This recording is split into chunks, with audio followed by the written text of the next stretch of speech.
Hello everyone. Today we are going to learn about developing interpersonal skills. We've all had moments when we fail to speak up for ourselves and say yes when we really wanted to say no. No matter how selfish you are, most of us wonder if perhaps we could be just a bit more assertive in certain situations. But here's the thing, most of us grow up believing that assertive is not a desirable trait.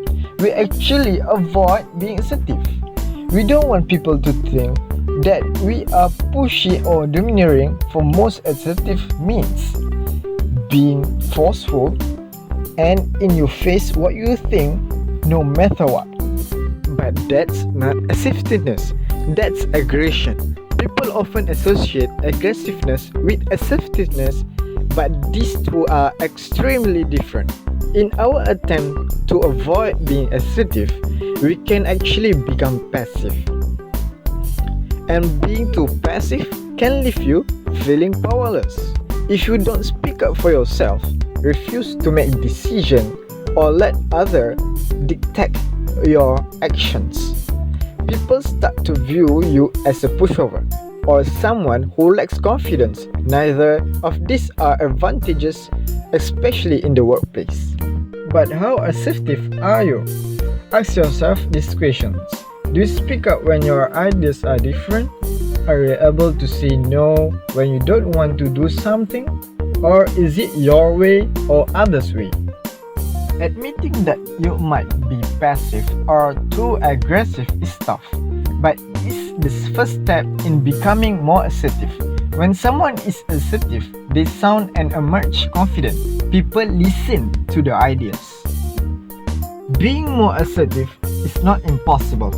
Yes, it's easier to swallow your feelings, scream at someone, or give them silent treatment. But assertiveness is much better.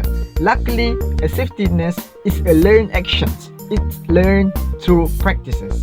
This course provides you with knowledge, skills, and confidence to become more assertive, taking of your life in the process. Now, effective skill. Step of being through effective skills. Step 1. Listen information. Step 2. Comprehend the process and feedback to respond. Effective skills tips help employee going through in the workplace. There are 6. Ask open question, listen and comprehend, reflect, clarify, encouragement, and react. Ask open question. Instead of asking yes or no during meeting, try and keep them open-ended. These are what, who, where, why, how. For example, instead of asking how this issue been going on a long time, ask how long has this issue been going on. Listen.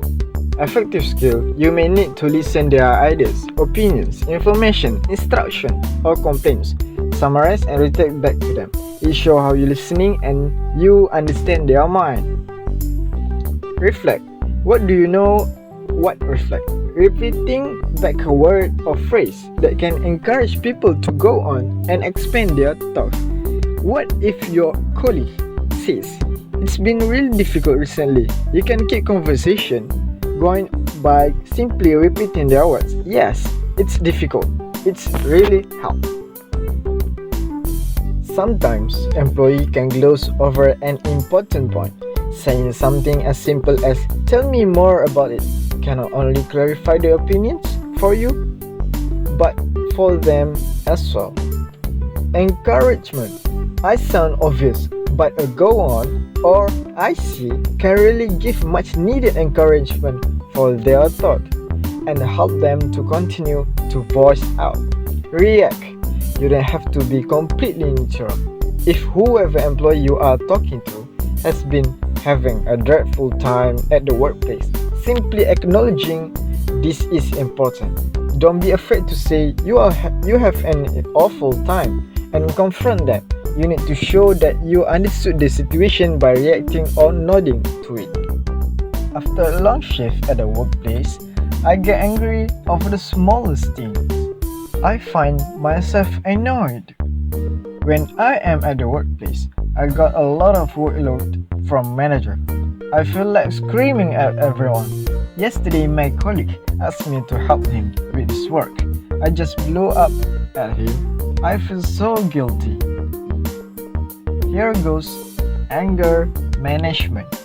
Since the COVID-19 pandemic began, employees' emotions have been running high, including hostility, irritability, and anger.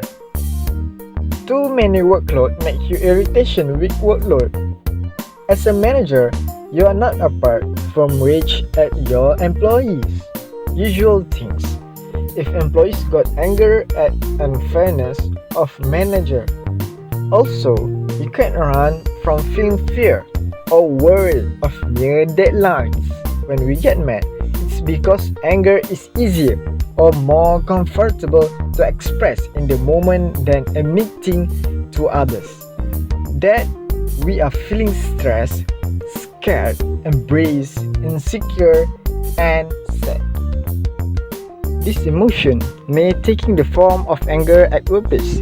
It is not really bad, but if you express it in harmful ways, it can negatively impact your career and relationship with others. The important thing is to recognize when you're feeling it and respond it in a healthy way.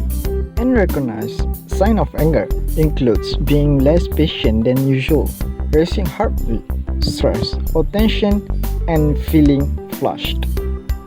When you realize that you are angry, take steps to calm down. Practice deep breathing.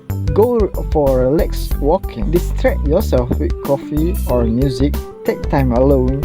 Identify others' emotions and address your emotions. How to be successful teamwork with skill. All you need is to communicate as a team, regardless who you are in a team. Communication is key in teamwork. Nonetheless, you need to break down possible communication barriers and challenges through right communication channel. In order to effective communication to pass the clear information. And not to forget, for you to be able to cooperate and united as a team, resist to cooperate won't help teams. Moreover, making your workplace the team as your organizational culture. Significantly, to always accept and consider ideas and opinions from other members. To achieve teamwork goals for organization, employees and manager need to work in team effectively by support each other, and manager need to delegation for others so that together we can achieve organizational goals. When you are in management or leadership position, managing conflict between employees can be very hard. If you tackle it properly, you can create issues in workplace. Conflict can occur anywhere, so that we need to have conflict resolution skill. No two people are the same, and when our different motivation process and goals clash, conflict will arise. The workplace is no different. It can arise in every job, no matter the field of work. Before you can resolve a conflict, you will want to think about the conflict itself. Listen to your own thoughts and feelings, but also consider why the other person feel the way they do. You may not agree with them, but understanding their point of view can help you communicate with them more effectively. After considering this, find a time to talk with other person. It's best to do this in person. Words and feelings can often be misinterpreted over the phone or via text. Before the meeting, make sure you are in control of emotions. Going into it angry or upset will set you up for a failure. In the meeting, the first thing you want to do is identify the issues and respectfully state your needs. Also, make sure you give them a chance to talk and that you actively listen to them when they do. When you both voice how you feel, try initiating some kind of resolution, brainstorm possible solutions, offer a compromise, or try listening pros and cons with the other person. Hopefully, you are able to agree on something. But if not possible, it is important to keep calm and bring in unbiased thought. If possible, Someone like supervisor may be able to clarify and resolve the situation. Situation conflict can be stressful, but if you keep your emotion in check and approach things with an open mind, finding a solution can be that much easier.